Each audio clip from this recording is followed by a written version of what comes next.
both in the context of several recent writings of Herr von Baader, as well as in their explicit mention of many principles, has his agreement with the latter. As for the majority of, or indeed easily all of what he disputes, it would but need difficult to come to an understanding with him. To show that in fact there is no real departure from his view. That's the first stage. In the following, we want to point out the last stage of Baader's critique of Hegel from the year of 1830. The basis of Baader's criticism is his emphasis on the absolute as being an unbounded, perfect absolute, and his adhering to the difference of revelation and religion, and of the revelation of world spirit in absolute knowledge. According to Baader, Hegel derived a pantheistic concept of God from his philosophy of self-consciousness, with a far-reaching consequences for the theory of the finite spirit. According to Hegel, God awakens to himself only in the creator, and that is, of course, an error. Hegel misjudges similarity and difference of divine and finite self-consciousness because he transforms the ratio of the analogy between the finite and the infinite into that of identity and non-identity, of the finite and infinite. But this ratio does not do justice to the similarity and difference between God and man. With Hegel, the meaning of the world is for false infinity to sublate itself in the bad finitude of man in such a way that the passing away of finite man is the prerequisite to God's self-actualization. Baader is utterly ironical in his objection to Hegel when he states that taken that finitude is of evil, redemption is not needed, because all finite beings are in any case redeemed from finitude through death. Redemption from false finitude and mortality cannot mean that man sublates himself in the Godhead and dissolves in the absolute spirit instead of being redeemed by it. God cannot be a Saturn who devours his children. Baader further criticizes that Hegel mixes the process of man's permeation by God with that of the expansion of the permitted. But God does not need to put away with finite man in order to manifest himself, because Hegel is unable to love a mere reconciliation of man with the course of world history and the development of the world spirit. But since Hegelianism has the creature arise directly from God as the center without mediation, so he will have a vanish again directly in God. And even so he may speak of finding itself of the former in God, he, so to speak, kills all the love by which both are connected and shows God's creative works as being mildly motivated by his want to make himself into spirit and by the poverty of his self-love rather than through the fullness of his bonding love. Hegel's world spirit in the end stands alone on the rubbish pile of history and devoid of all creatures. Hegel defines world spirit in a way as if this world spirit or God, only after having covered the whole distance of complete world history and over the debris of perished world epochs and catastrophes, rightly abandoned by him, and to which end all peoples and individuals have got their turn, thus left behind and absolutely alone and devoid of all creature, would he be capable of attaining his absoluteness. Well, I come now to the end, what is most important. In conclusion, Bader's critique of Hegel can be summarized in coming back to Bader's principle once more. This principle, as we know, says, I am thought in and by God. Therefore, I can be and think. Hegel's principle, on the other hand, says, God is thought within me. Therefore, God thinks himself in me and I in him. There is a very big difference between these two principles. Hegel's theory of knowledge and self-consciousness is that of pantheism, better to say panentheism, and of the oneness of finite and infinite spirit. Bader's theory, on the other hand, can be designated as panentheism, or the doctrine of the immanence of all things in God. Bader's conception of the connectivity of the finite and infinite is not one of an identity of the identity and non-identity of both, but one of the indwelling of the absolute in the finite, and of the participation of the finite in the absolute. In closing this chapter, a sentence from one of Jakob Böhme's works that constitutes the starting point of his whole theosophy and the theosophy of Bader too. The quote is as following: "Not I that I am knows these things, but God knows them in me." Again, not I, the I that I am, know these things, but God knows them in me. Bader's philosophical, theological outset of philosophy is also grounded in this theosophical starting point of Jakob Böhme. Bader understands philosophy in the literal sense of the word here as the love for divine wisdom. In self-knowledge and in self-contemplation of divine wisdom rests the source and the goal of human knowledge and being. So that is philosophy in the true sense of the word, the search for divine wisdom. This all you have understand in a European context. He is a man who lived in the modern world after Descartes, and you see philosophy written in the histories of philosophy is not a true philosophy. This is a chronology who doesn't work, and it is not a history of thinking, because thinking is more or less independent from this construction. History is construction. The history of philosophy is a construction, yes, not more. And sometimes the histories of philosophy are completely wrong. Well, that's Bader's thinking. That's only a short. He wrote 60 thick volumes, yes. Not easy to read. Not easy to read. But that's the problem of in modern times. If you will make philosophy, if you will begin philosophy in the true sense of the word, you have to know the old traditions and the new terminology, and you have to be fair, even with Descartes and so on, and to be honest, to understand them, and after that you can find. And you have here this word, and that's, I think, is important for your life, for your philosophical life. That's what he said, and I repeat it again.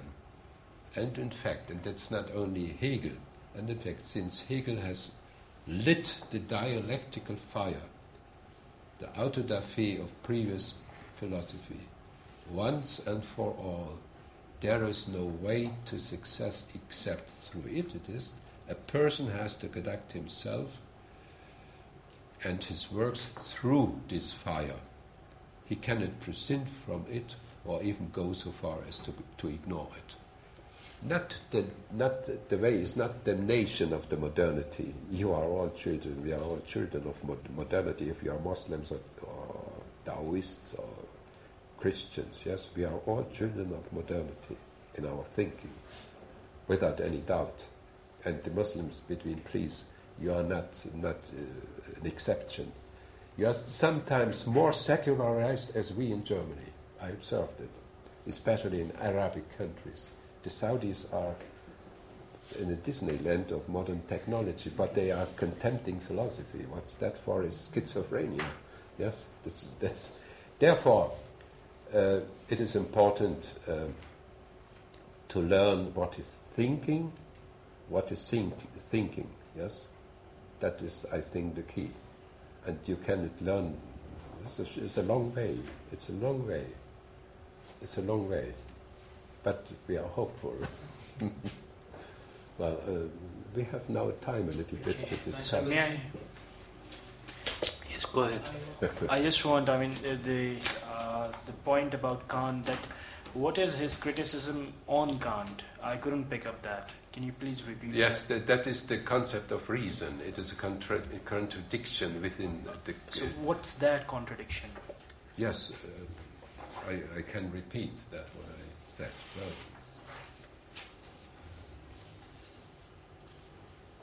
because you have the cogito even in Kant, yes? But he didn't use the word cogito, but I said I'm thinking. And that's the fundamental point of thinking for him. That's the starting point. This question, how could Kant use reason itself as the tool to demonstrate that reason cannot reach actual knowledge of things as they really are? Yes? I said, I'm founded in reason. Yes, I'm founded in reason. And he said, well, our knowledge is limited. But his tool was reason. And there is a self-contradictory here. The tool to demonstrate that reason cannot reach actual knowledge of things as they really are. And the second is, how could Kant state that one cannot attain knowledge of the thing in itself, yes, the thing in itself, yet at the same time proceed to describe the thing in itself of the mind, it is the ultimate structure. So he was, it's a self-contradiction. Clearly, Kant's entire argument has no foundation unless it can describe the mind as it truly is, not only in Kant's case, but also in everyone's else. If we only know the appearance of things, how can we know the mind in itself? That is the contradiction in his work. And more, that's only one element. Indeed, if we know the appearance, does it make any sense in the final analysis to say that we know anything at all? Of course, if you read Kant, please, it could be a waste of time, yes? And I hope after this lecture you will stop the reading. But it takes time, yes? It's not easy to understand. You can read other books, romances or literature or poems. The reason for this contradiction, according to Bader, lies in the fact that critical philosophy excluded the speculative knowledge of God and speculative religion from the realm of knowledge attained through reason. It is a philosophy of which must be claimed, that's a quotation now, not misconceiving the good, it's done, that its main tendency was aimed at making our shallow-mindedness quite stereotype. I will add something, another quotation made in a wonderful book, but I don't say to you the title after I read that to you. But expected such questions. Here, rationalism, real and apparent.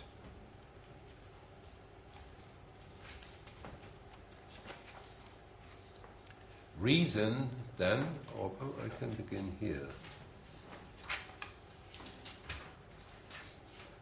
Yes, reading. The effectiveness of a metaphysical reasoning depends essentially upon two conditions, the one internal and the other external, namely the acuity and profundity of the intelligence on the one hand, and the worth or amplitude of the available information on the other. These two conditions do not lie wholly within the sphere of rationalism. The first, because it may call into play pure intellection over and above the indirect processes of the reason, and the second, because it does not apply only to simple sensorial and psychological facts, but may involve the supernatural phenomenon of revelation. The rationalist is not a person who reasons adequately in terms of total and supralogical intelligence, clear, and on the basis of the necessary data that are traditional in origin when it comes to things that escape the limitations of common experience. But, on the contrary, a person who thinks he can resolve every problem, be it even by denying its existence, by means of logic alone, and on the basis of some arbitrary exploited fact. Such being the case, all integral rationalism is false by definition, and since nothing is ever rejected without its being replaced by something else, it will be individual tendencies that will superplant the missing intellection. A reasoning that is square in shape of such an image be permitted will reject a spherical reality and will replace it with a square error based on a personal tendency that is opposed to the global reality of existence and the spirit. In other words, a profane system of thought is always the portrait of an individual, even when it is mingled with some glimmerings of knowledge, as must always be the case, since the reason is not a closed vessel. And now the criticism against Kant. Reason, then, to the extent that it is artificially divorced from the intellect, engenders individualism and arbitrariness. This is exactly what happened in the case of someone like Kant, who is a rationalist even while rejecting dogmatic rationalism. While the latter is doubtless rationalism, the Kantian critical philosophy is even more deserving of the name. Indeed, it is the very acme of rationalism. It's the top. As is well known, this critical philosophy looks upon metaphysics not as the science of the absolute, of the true nature of things, but as the science of the limits of human reason. This reason, being identified with intelligence pure and simple, and utterly contradictory axiom, for in terms of what can the intelligence limit itself, seeing that by its very nature it is in principle unlimited, or it is nothing. Well, I will not read the whole text. That's Schumann's criticism of Kant. And it is in the same way, because if you start with metaphysics, they are all equal in criticism, if you call Barthes or Schumann or what you want.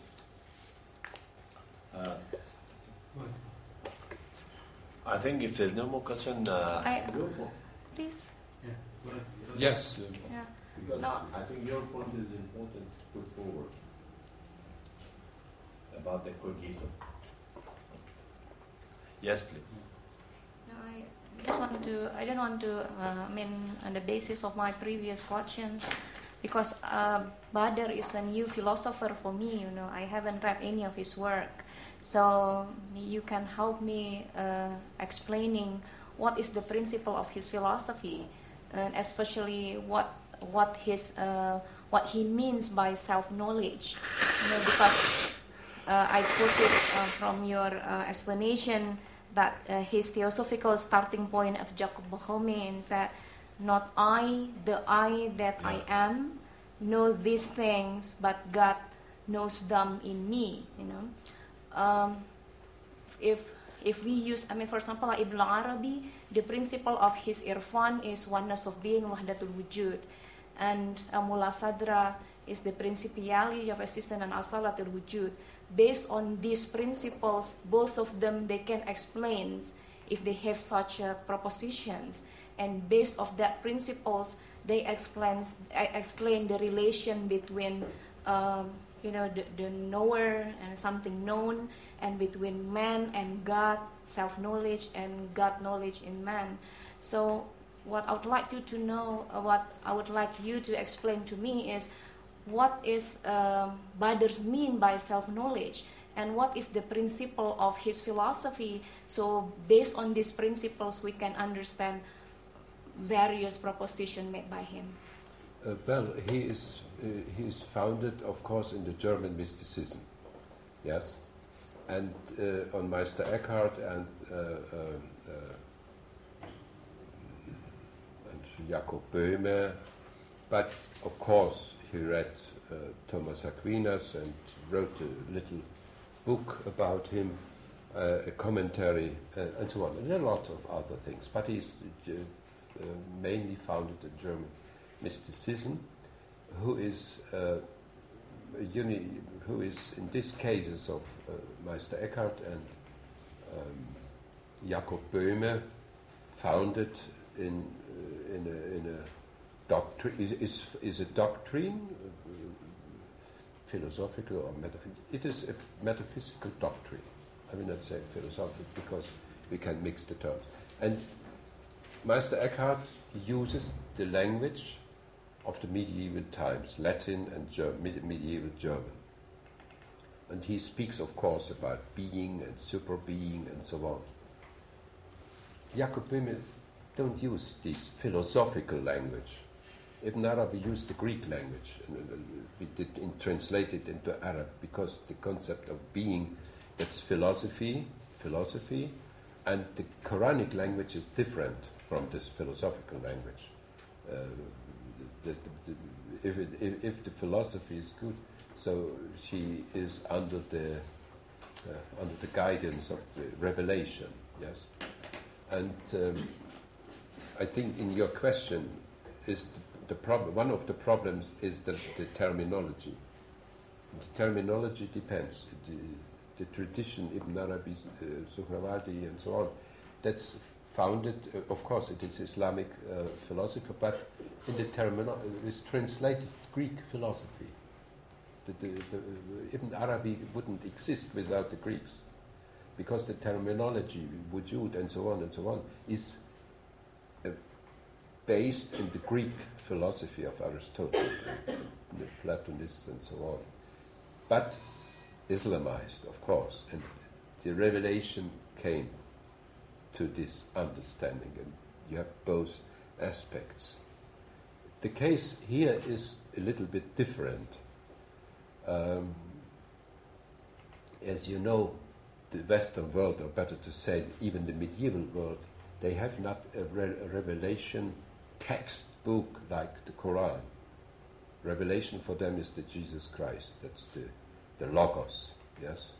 And the books, so-called Bible and so on, are not on the same level as the Quran, yes? Of course, it plays a great role, and it is a revelation, because Old Testament is the revelation to the Jewish people, and the New Testament, and so on.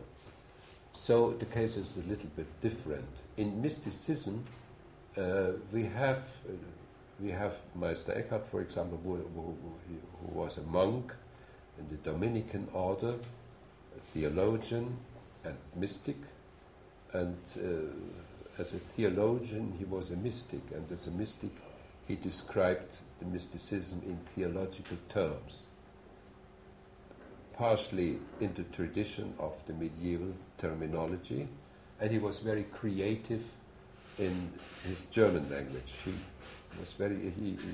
created words, they are valid until our days. Not only one or three, a lot of them. Even the mystics in the German mystics are very, very creative in general. They created a lot of terminology. And that's the genius of the German language. It's not the language normative. It's flexible, yes, great flexibility, and that is some remarks in generally to the whole thing. The foundation is, I repeat, is in metaphysics of the mysticism, and we have in mysticism different levels. In Christianity we have, that is more or less an exception, not like in Islamic mysticism, I will say the jnanic element, the cognition and so on, is in Islamic more important, yes, and in Christian mysticism love, yeah, unification with God, but in a process, love, I love God, and that is the foundation. That's very, in Meister Eckhart and Jakob Böhme are exceptions. That is, they are certainly the most important. But we have a lot of others, they are more love, the level of love, mahabba. Yes, and the other, the ma'arif, that's Meister Eckhart, his disciples. And Jakob Böhme is a special case, of course. He was a contemporary of Descartes.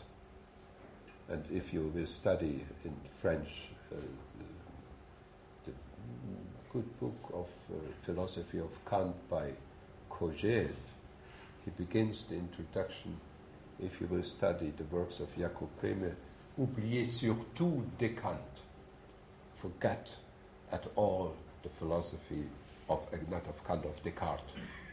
Yes?